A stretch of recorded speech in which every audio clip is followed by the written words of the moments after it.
정치 고수다. 오늘은 박지원 더불어민주당 의원과 함께하겠습니다. 어서 오세요. 안녕하세요. 네, 아니 들어오시면서 앞서서 두 패널이 하신 말씀을 들으시더니 민주당은 중도 보수다 이런 말씀을 하셨습니다. 그렇습니까?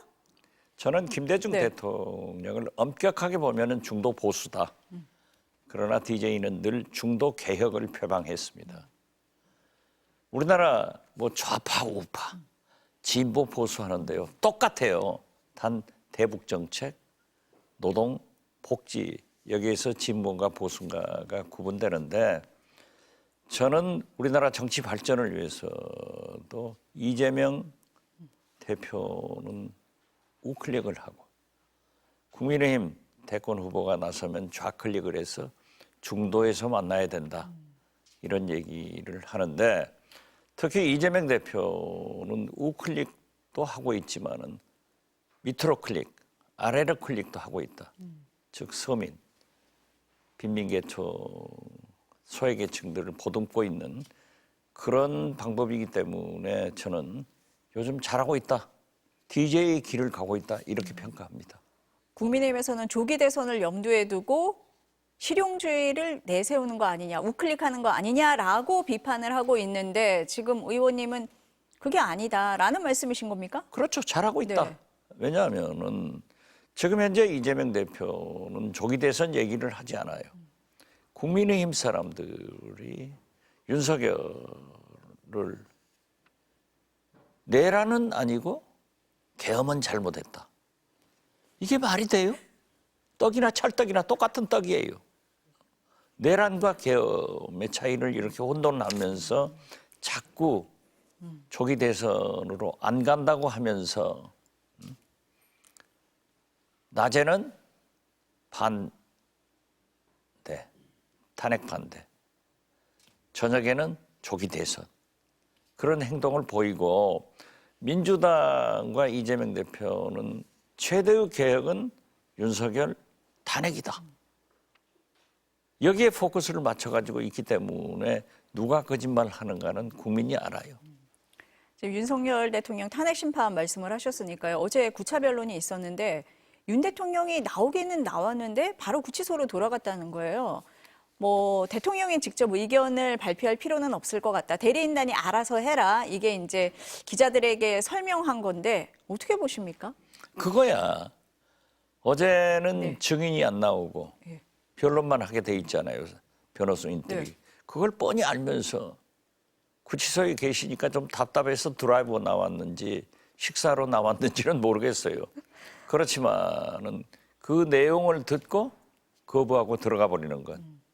이건 만약에 일반 그런 피고인, 피청구인이라면 그런 걸 가능할 수 있겠지만은 대통령이 할 짓을 한 거예요.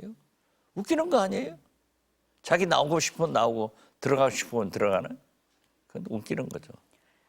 윤 대통령 측에서 내일 그 10차 변론기일 변경해달라고 했는데 헌재에서 안 받아줬잖아요. 혹시 그 영향도 있었을까요? 그 영향도 있겠죠. 그렇지만은 재판의 진행은 재판부에서 하는 거예요.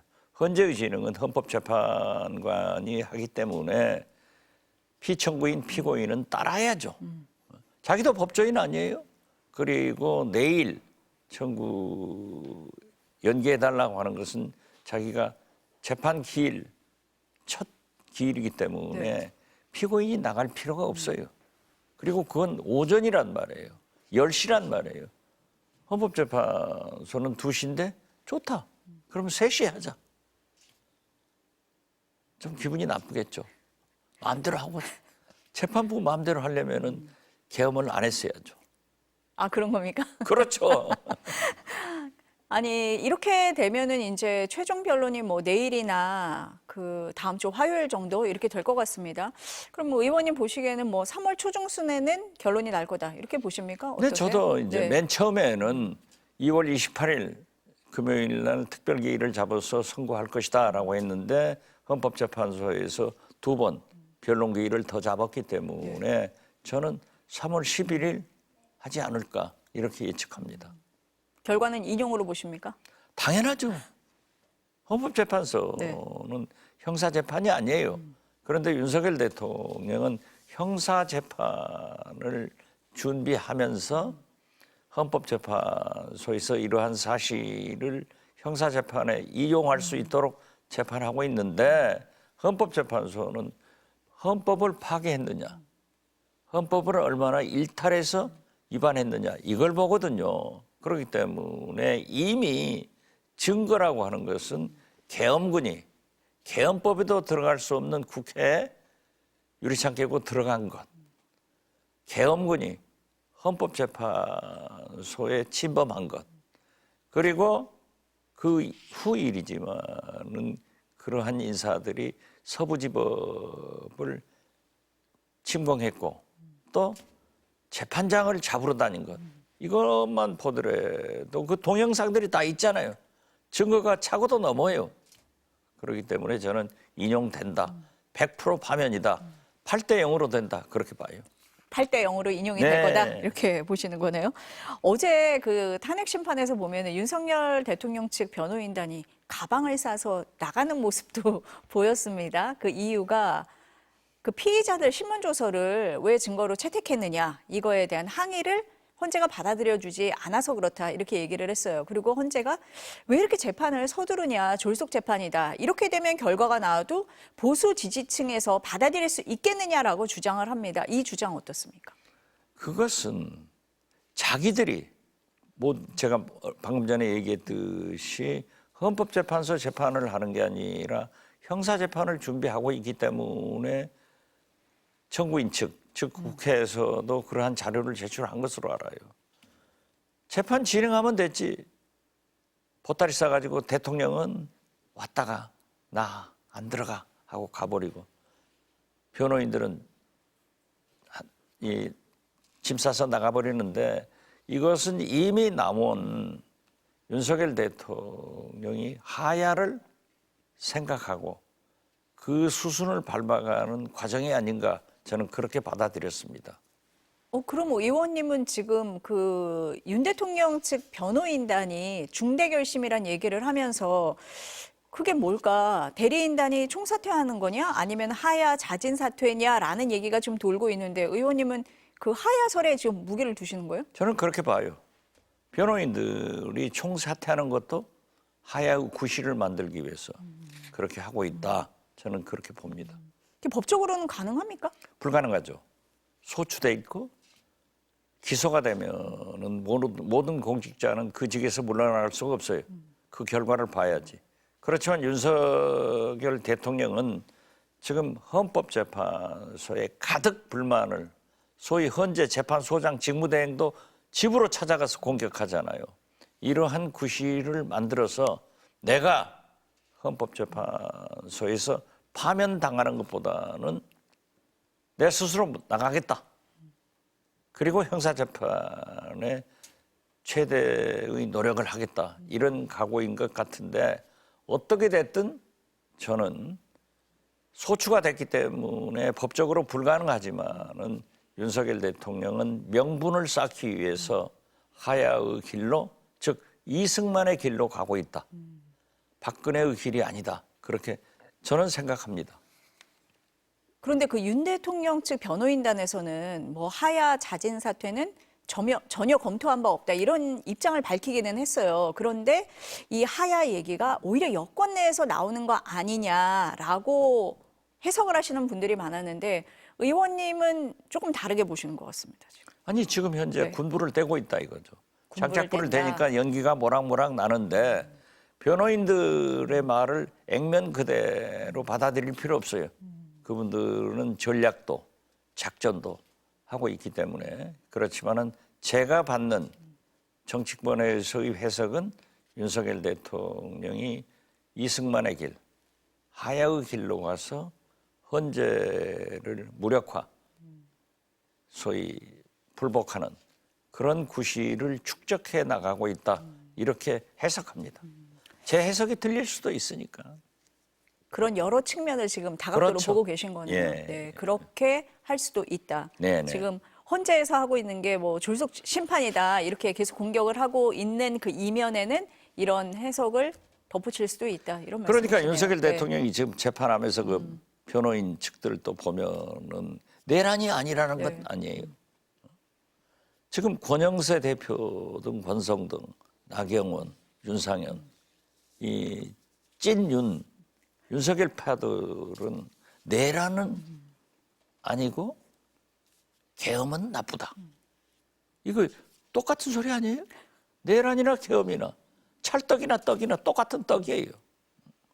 그래서 그러한 것으로 국민을 호도하고 있지만은 국민은 이미 또 어떤 의미에서 보면은 헌법재판관들의 앞질러서 정치권에서 얘기하는 것은 바람직하지 않지만은 박근혜 탄핵도 국정농단에 대해서 여러 가지 시비가 있었지만은 8대 0으로 그때도 헌법재판관이 보수다, 진보다, 좌표 찍어서 여러 가지 일이 있었지만은 그래도 판사, 사법부 사람들은 달라요. 법과 양심에 따라서 움직인다. 검찰이 아니다. 저는 그렇게 봐요. 저 국민들 말씀을 하셔가지고 지난 주말에 광주에서 있었던 탄핵 찬반 집회요. 얘기가 굉장히 많이 나오는데 왜 주목되고 있다고 보세요? 광주, 네.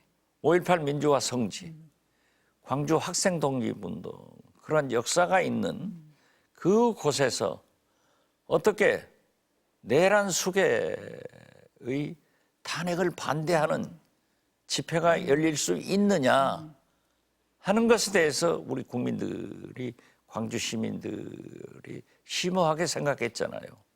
그렇지만 역시 광주는 위대하다 하는 생각을 한 게 5.18 때도 어떠한 폭동도 없었잖아요. 이번에도 모든 국민들이 찬탄, 반탄.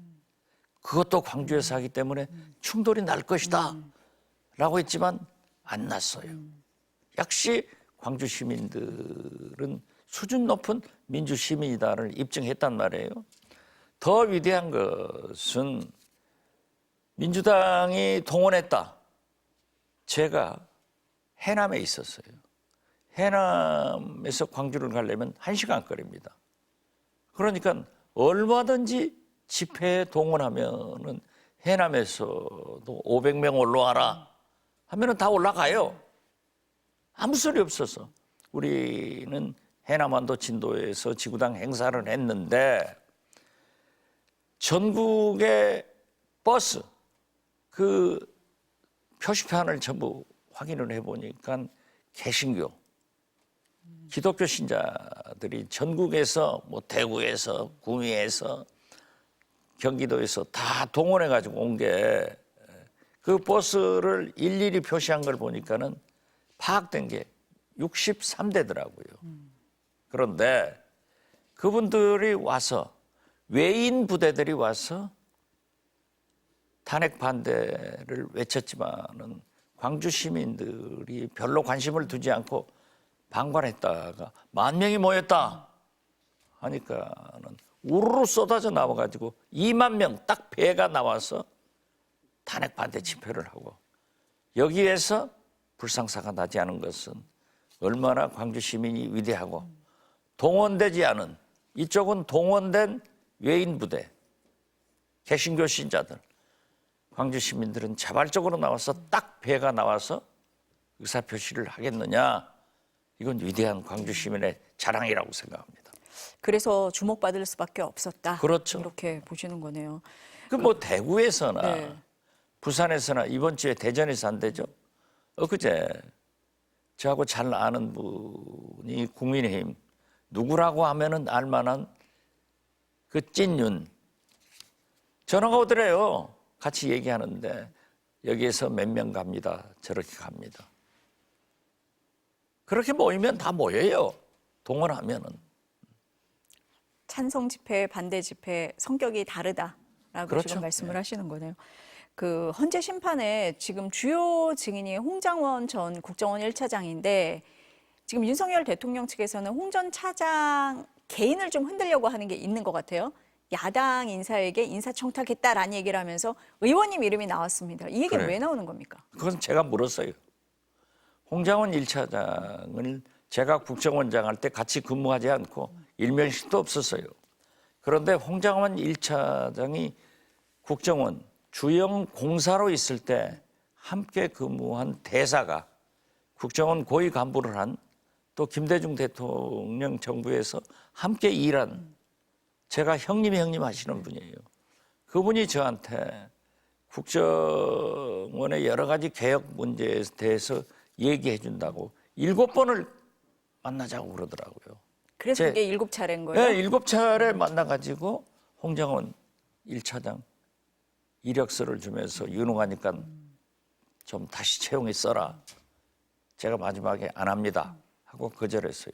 그런데 국회 정보위가 열렸는데 1차장으로 나왔잖아요. 지금 조태영 원장하고 네. 그때 대공작금 유용 사건을 제가 제보받아서 질문을 한 거예요. 그랬더니 홍장원 1차장 소속이거든요. 자기 관계가 있어요. 조태영 원장이 자기 비서실장이 거기에 관계돼서 직위 해제를 해서 다른 부처로 보냈다. 그런데 그 사람을 이번에 조태영 원장이 1급 부서장으로 승진시켰더라고요.